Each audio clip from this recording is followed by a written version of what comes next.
Question: do smart people feel more lonely? Now, let's begin. In 1888, one of history's most iconic geniuses supposedly chopped off his right ear. Labeled desperate and crazy, Vincent van Gogh is probably the most famous example of a stereotype surrounding intelligent people. The smarter you are, the more isolated you get. When you imagine someone who's hyper-intelligent, what kind of person do you picture?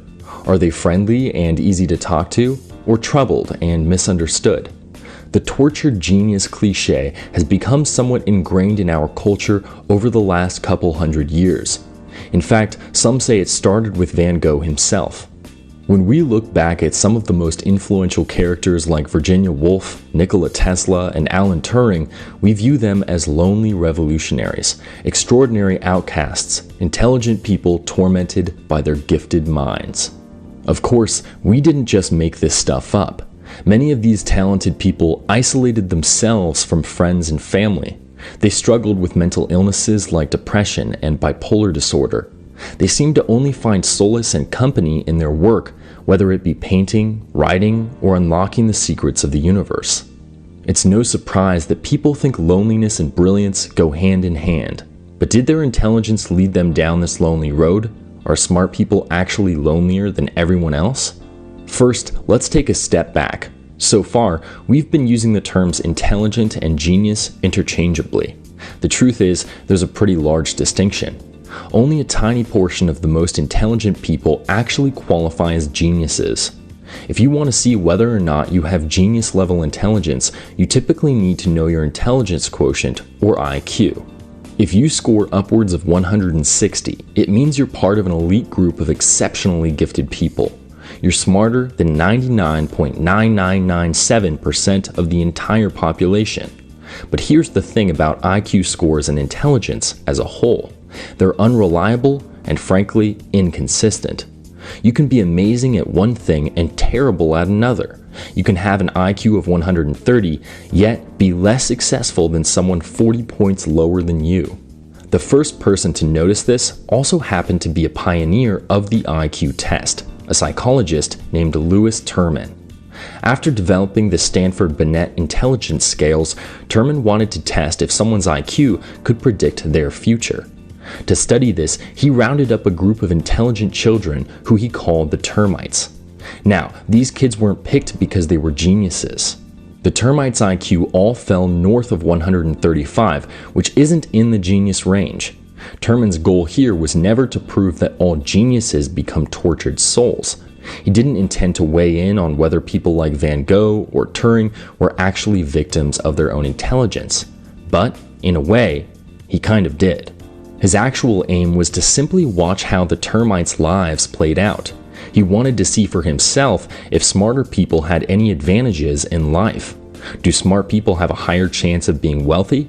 Would they establish as many friendships? Are smart people prone to mental illness? Terman would answer these questions and more over the next 70 years of his study, making it one of the longest in history. For us, Terman's most important discovery didn't come until decades after the experiment begun. To make this study work, researchers had to consistently survey each termite about their lives. When they compared their answers throughout the years, they noticed something unusual. Something that shines a different light on the stereotype of the tortured genius. The researchers found that termites weren't any lonelier than the average person. In fact, most of them were happily married with loving families. They had no trouble forming lasting friendships. They excelled in high-ranking social positions. For some, their whole job revolved around connecting with other people. My point is that the termites' intelligence didn't stop them from relating to the world around them. With this in mind, you can look back through history and re-examine some of those lonely outcasts. For example, Virginia Woolf was happily married for most of her life. The last thing she ever wrote actually highlighted how happy her husband made her. Albert Einstein, another well-known genius, was upbeat, social, and had countless friends. He was one of the most revolutionary thinkers of all time, while maintaining a healthy and fulfilling social life. So does that mean smart people aren't really any lonelier? All these intelligent people lived relatively normal lives, so does that mean the tormented genius is a myth? Well, what if we've been looking at the question the wrong way? What if you're not lonely because you're smart, you're lonely because you're a specific kind of smart? Like I said earlier, intelligence is an extremely diverse concept. Some people are smart because they can do calculus in their head. Others can easily conceptualize the origins of life. Can you really say which one is smarter than the other? In Terman's study, he chose people using one definition of intelligence, their scores on his IQ test. It's true that he didn't notice any signs of isolation in his termites, but what if there's another kind of intelligence that can make you lonely? A few years ago, a renowned analyst who happens to have an IQ of 185 explained what it's like to walk a mile in her shoes. As she discussed her relationships and career, she made one thing very clear. Despite having a normal social life, she has always felt somewhat lonely. But it wasn't because she was too good at her job or feared that people would dislike her for her intelligence. She felt lonely because the majority of society doesn't think the way she does. No one in her life made connections, drew conclusions, and solved problems like she did. No one used the same cognitive models that she uses every day. Things that seemed obvious to her made no sense to everyone else. To make matters worse, she couldn't see things from their perspective either. No matter how hard she tried, she couldn't dumb down her mental framework. She could hardly ever communicate where her loneliness came from because no one could understand her perspective. In the end, she concluded that intelligent people just see the world in a way few others do. So what kind of intelligence is this? What does it take to change your fundamental understanding of the world around you? It's not something you can measure in grades, degrees, or net worth. Intelligence, in this context, is your capacity to look inward. It's your ability to honestly reflect on and deconstruct your own thoughts. This is sometimes called emotional intelligence. At its core, emotional intelligence is understanding your feelings and the feelings of the people around you. If you have average emotional intelligence, you should have at least 3 different skills. First, emotional awareness, or your ability to identify feelings. Second, emotional application, which is when you can apply your emotions to thoughts and behaviors. And finally, emotional management, otherwise known as emotional regulation. This means keeping your emotions in check when you need to. All of these sound pretty normal, right? That's because emotional intelligence isn't something we usually think about or measure. There's actually no official scale to test someone's emotional aptitude.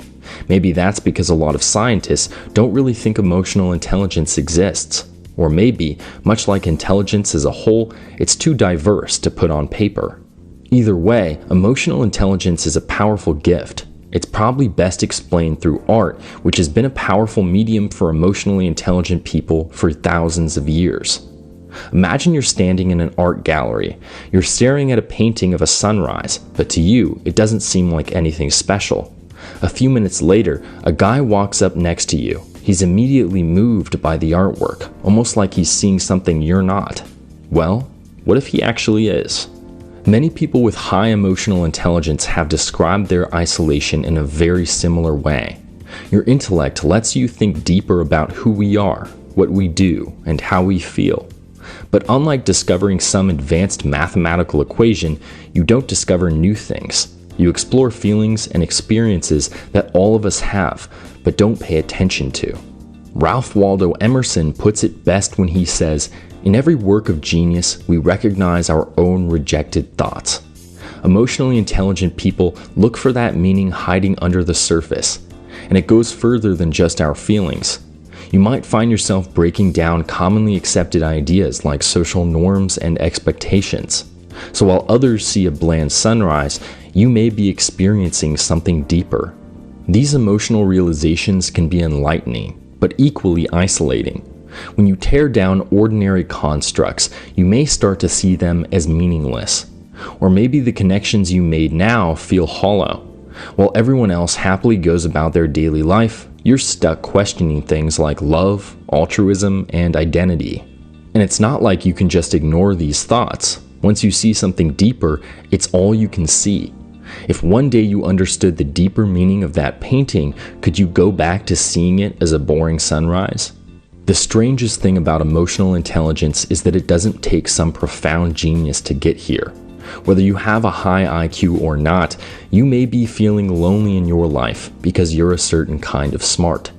The kind that lets you analyze and understand things that no one else does. So, while the stereotype of the tortured genius doesn't really exist, there is some truth to it. Intelligence doesn't make you antisocial, troubled, or crazy, but it can make you feel lonely. Thank you for watching Top Think, and be sure to subscribe because more incredible content is on the way.